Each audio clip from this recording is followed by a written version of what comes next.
पर्यावरण पर बोलने का मौका दिया। अरे भैया बैठ जाइए आप प्लीज, आपका हो गया समय। सुभाष जी, आप बीच में, सुभाष जी आप कंटिन्यू करें। आप बिठाइए ना उनको, आप समय भी निकल, आप लिखित में अरे दे देना। आपका समय हो गया माननीय सदस्य, बैठिए आप लिखित में दे सकते हैं, आप लिखित में दे देना। मैं सबसे पहले उच्च शिक्षा के बारे में बात करना चाहता हूं। माननीय सभापति महोदय, अपने सुझाव लिखित में दे दें। हम सबको मालूम है कि उच्च शिक्षा के लिए अगर कोई सबसे जरूरी विषय है तो जो हमारे कॉलेज हैं, उनके यूनिवर्सिटीज हैं, उनमें अच्छा इंफ्रास्ट्रक्चर हो, अच्छे भवन हो, अच्छी व्यवस्थाएं हो और पढ़ाने के लिए उनमें प्रोफेसर्स की, आचार्य की उचित तरीके से उसमें व्यवस्था हो। माननीय सभापति महोदय, मैं धन्यवाद करना चाहता हूं माननीय मुख्यमंत्री जी का, जिन्होंने इन 2 सालों में कॉलेजों के नवीन जो भवन बनाने का काम किया। यह पहली बार है माननीय सभापति महोदय कि 2 साल के अल्प समय में 185 नए महाविद्यालयों के भवन बनाने का काम पूरे प्रदेश में इस सरकार ने किया। इसके लिए माननीय मुख्यमंत्री जी को हम धन्यवाद देते हैं। माननीय सभापति महोदय, विपक्ष के साथी कह रहे थे, वो बात कर रहे थे, मैं संज्ञान में लाना चाहता हूं, आपके माध्यम से प्रदेश की जनता को बताना चाहता हूं, या साथियों को कहना चाहता हूं कि हमने जो 185 भवन 2 साल में बनाए, इनकी जो बहुत अच्छा कार्यकाल ये बताते हैं, इन्होंने पूरे 5 साल में केवल 57 भवन बनाने का विद्यालयों, महाविद्यालयों के अंदर काम किया। हमने नए 71 नवीन महाविद्यालयों की स्थापना की, 17 महाविद्यालयों को यूजी से पीजी में क्रमोन्नत करने का काम किया, और जो पॉलिटेक्निक कॉलेज हैं 2 साल में हमने 21 कॉलेज खोलने का काम किया। जबको आपको बताते हुए मुझे हैरत हो रही है कि पिछले 5 साल में केवल 5 पॉलिटेक्निक कॉलेज इन्होंने खोलने का काम किया।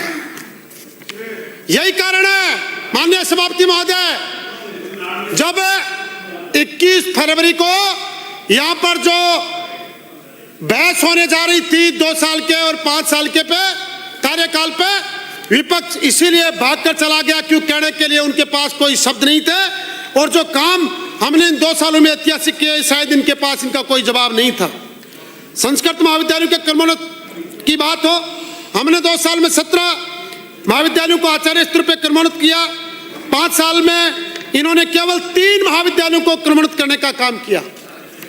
माननीय सभापति महोदय, जो हमारी बालिकाएं हैं कॉलेज में नहीं जा पाती, एक दूरस्थ शिक्षा योजना के तहत उनको सरकार शिक्षा देने का काम करती है।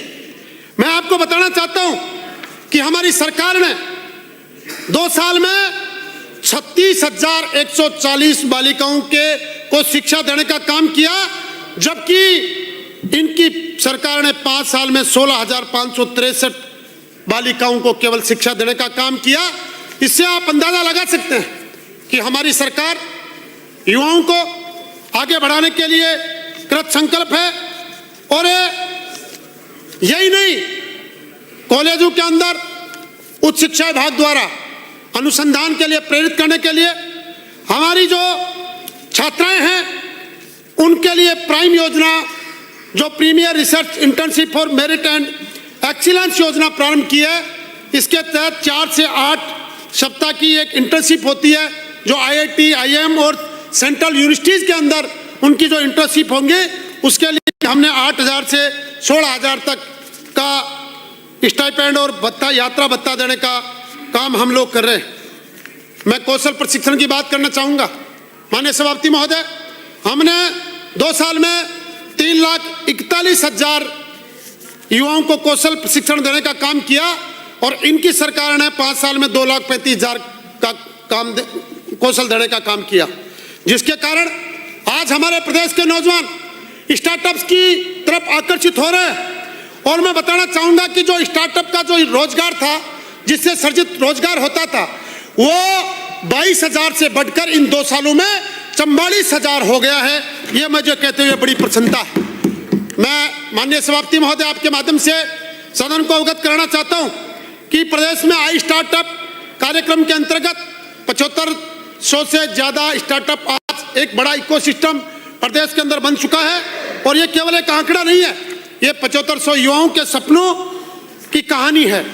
माननीय सभापति महोदय, मैं आपसे कहना चाहता हूं, एक तरफ ध्यान देना चाहिए, माननीय नेता प्रतिपक्ष जी बैठे, आपके ध्यान में ये जरूर मैं आंकड़े लाना चाहता हूं, और पास में खान साहब बैठे, आपको भी मैं विशेष तौर पर एक बात के लिए इंगित करना चाहूंगा कि गरीब जो अनुप्रति कोचिंग योजना है, वो 2 साल में जो गरीब बच्चे आर्थिक रूप से पिछड़े हैं उनके वर्ग के अंदर हमने 2 साल में 3677 बच्चों को कोचिंग कराने का काम किया है, जबकि 5 साल में 3609 आपने पूरे 5 साल में उनको देने का काम किया है। इसी के अंतर्गत बताना चाहता हूं, मैं अनुसूचित जाति की बात करना चाहता हूं, उन बच्चों को स्टूडेंट के लिए 2 साल में 11,195 बच्चों को लाभान्वित करने का काम किया है, और 5 साल के अंदर आपकी सरकार ने 10,787 केवल 10,787 बच्चों को लाभान्वित करने का काम किया है। खान साहब, एक बार आपका ध्यान आकर्षित करना चाहता हूं मैं, एक बार अल्पसंख्यक लाभार्थियों की बात करना चाहता हूं। उन बच्चों के लिए आप ढोल पीटते हो ना कि हम अल्पसंख्यकों के बहुत बड़े हितैषी हैं और ये सरकार अल्पसंख्यक विरोधी है। मैं आपको कहना चाहता हूं, अनुप्रति कोचिंग योजना के अंतर्गत 5 साल में आपने दिए 3370 लाभार्थियों को आपने पढ़ाने का काम किया, और हमने 2 साल में 4736 विद्यार्थियों को लाभान्वित करने का काम हमने इस योजना के माध्यम से किया।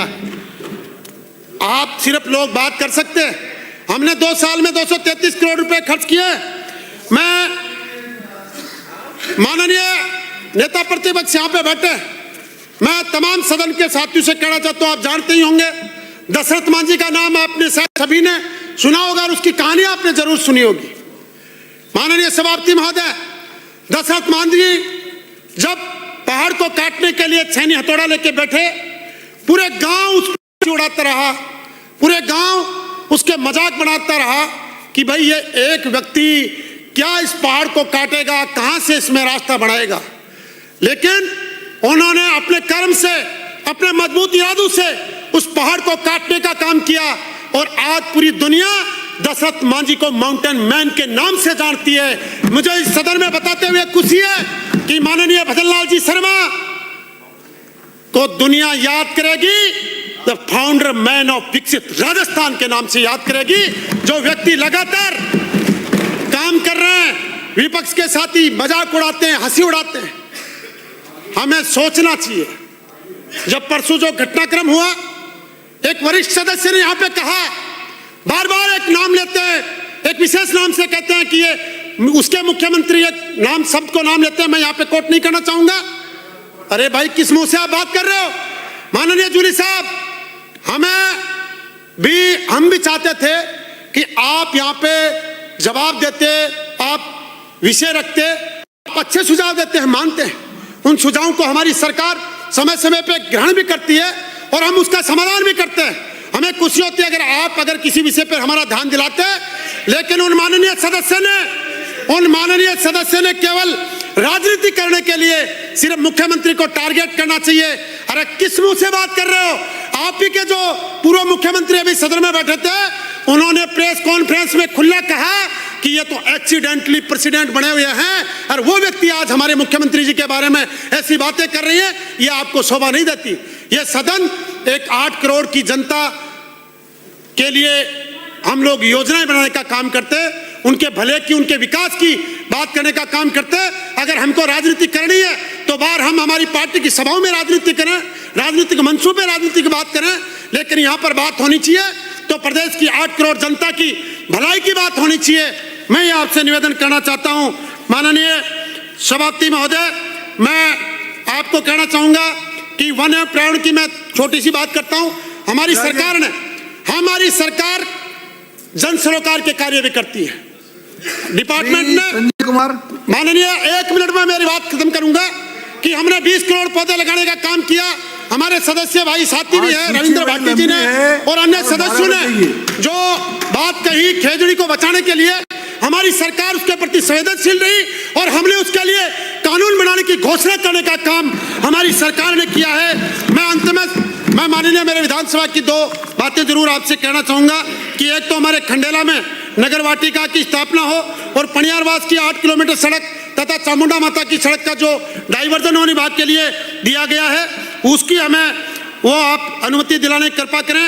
और उच्च शिक्षा विभाग में मैं आपसे कहना चाहता हूं कि जो विंध्या संबल योजना के जो 2700 गैस फैकल्टी लगे हुए हैं उनका भी आप जो समायोजन अब जो नहीं आप भर्ती ले रहे हैं उसमें आप उनका समायोजन करें। मेरा माननीय मंत्री जी से आग्रह है बाबा विश्वम्भर दास कन्या महाविद्यालय में विज्ञान वर्ग में भूगोल विषय को स्वीकृत कराए और राजनीति विज्ञान में स्नातकोत्तर करवाने का आप श्रम करें। खंडेला व रिंगस महाविद्यालय में साइंस कॉमर्स कंप्यूटर साइंस और कृषि संकाय आप खोलने का काम करें। और जनजातीय क्षेत्र के विकास के लिए पहले तो मैं धन्यवाद देना चाहता हूँ हमारे पलासिया धाम जो एक अनुसूचित जनजाति के लिए बहुत बड़ी आस्था का जो हमारा केंद्र है उसके जीर्णोद्धार के लिए बजट में घोषणा की, उसका तो मैं धन्यवाद देना चाहता हूं। बाकी पीपलोदू का बास और हमारे फतेहपुरा रड़ावता और फतेहपुरा भूमियान के अंदर उन अनुसूचित जाति और जनजातियों के लिए आप सामुदायिक भवन स्वीकृत कराने का काम करें। आपने माननीय मुझे बोलने का मौका दिया, इसके लिए मैं आपका तहे दिल से धन्यवाद करता हूं। धन्यवाद। जय हिंद, जय भारत।